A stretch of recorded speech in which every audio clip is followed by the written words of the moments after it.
berlegar-legar di pelbagai platform berkaitan seorang budak meruntuhkan pelamin, pengantin punya pelamin. Okey, tolak tepi bab pengantin punya pelamin, benda dah roboh. Mak dia datang minta maaf. Bila mak dia datang minta maaf, bagus kakak. Orang kata amalan meminta maaf itu bagus. Yang menjadi perbualan ataupun perdebatan netizen, ketidakpuashatian netizen berkaitan cara meminta maaf itu.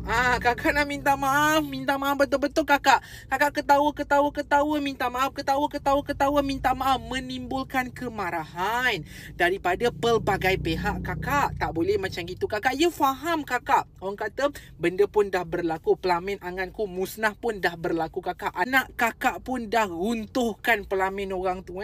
Yelah, hari bahagia orang tu kalau boleh sekali seumur hidup. Melainkan kalau orang tu kahwin 2, 3, 4, 5, 7, 8 kali lah kakak. Tapi setakat ni orang tu kahwin sekali seumur hidup. Dia nak kebahagiaan di dalam rumah tangga, di alam perkahwinannya, di hari bahagianya. Datangnya anak kakak, orang kata meruntuhkan pelamin dia. Tak apa kakak, benda tu dah berlaku. Yang menjadi masalah cara kakak memohon maaf kakak, menimbulkan kegusaran dan kemarahan di kalangan netizen kakak.